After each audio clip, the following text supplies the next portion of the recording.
ఆహా వీడియో ఓటీటీలో కొన్ని ఇంట్రెస్టింగ్ తెలుగు క్రైమ్ థ్రిల్లర్ సినిమాలు ఉన్నాయి.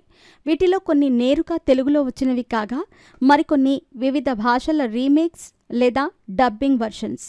మరి వీటిలో బెస్ట్ ఏవో ఇప్పుడు తెలుసుకుందాం. క్రైమ్ థ్రిల్లర్ జానర్లో తెలుగుతో పాటు పలు ఇతర సౌత్ ఇండియా భాషల్లో చాలా సినిమాలే వచ్చాయి.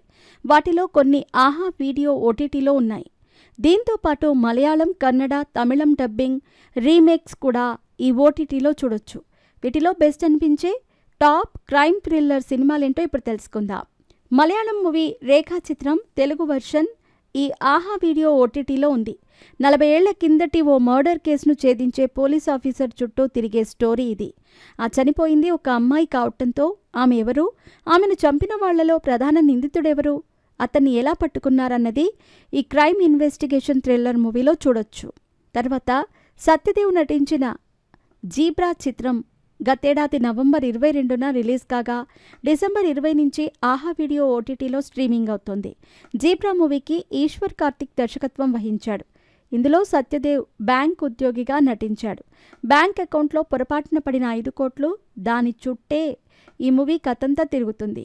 ఆ తర్వాత ఇంకా తెప్ప సముద్రం మిస్ అయిన కొందరు బాలికల కథ. ఓ ఆటో డ్రైవర్, ఓ క్రైమ్ రిపోర్టర్, మరో పోలీస్ ఆఫీసర్ కలిసి ఈ కేసును ఎలా పరిష్కరిస్తారన్నదే ఈ సినిమా స్టోరీ. ఇందులో బిగ్ బాస్ ఫేమ్ అర్జున్ అంబటితో పాటు సీనియర్ నటుడు రవిశంకర్ కీలక పాత్రల్లో నటించారు. తర్వాత శాకాహారి కన్నడ మూవీ తెలుగులో డబ్ అయింది. చేయని తప్పుకు దోషిగా మారిన ఓ యువకుడు కుటుంబ బాధ్యతలకు, వృత్తి నిర్వహణకు మధ్య నలిగిపోయే ఓ పోలీస్ ఆఫీసర్, ఎలాంటి బాదరబందీ లేకుండా ఓ చిన్న హోటల్ను నిర్వహించే ఓ మిడిల్ క్లాస్ వ్యక్తి, ముగ్గురి జీవితాల నేపథ్యంలో మర్డర్ మిస్టరీ థ్రిల్లర్గా దర్శకుడు సందీప్ సుంకడ ఈ సినిమాను తెరకెక్కించాడు. ఇంకా ఆ తర్వాత మా ఊరి పొలిమేర 2 మూవీ చేతబడి క్షుద్రపూజల చుట్టే తిరుగుతుంది. ఈ మూవీలోని ట్విస్టులు ప్రేక్షకులను ఆకట్టుకున్నాయి. ఈ సినిమాలో సత్యం రాజేష్, కామాక్షి భాస్కర్ల, గెటప్ శ్రీను, బాలాదిత్య, రవివర్మ, రాకేందు మౌళి కీలక పాత్రలు పోషించారు. పొలిమేర 2 బాక్సాఫీస్ దగ్గర కూడా మంచి కమర్షియల్ హిట్గా నిలిచింది. కోటబొమ్మాళి PS మూవీలో శ్రీకాంత్ లీడ్ రోల్లో నటించాడు. ఈ సినిమా మలయాళంలో వచ్చిన నాయట్టుకి రీమేక్. తప్పుడు కేసులో ఇరుక్కున్న 3 పోలీస్ ఆఫీసర్లు పరారవుతారు. వాళ్ళ జీవితాలు తర్వాత ఏమవుతాయన్నది ఈ సినిమాలో చూడొచ్చు. మలయాళంలో ఈ సినిమా పెద్ద హిట్ అయింది. తెలుగులోనూ ఓ మోస్తారు సక్సెస్ సాధించింది.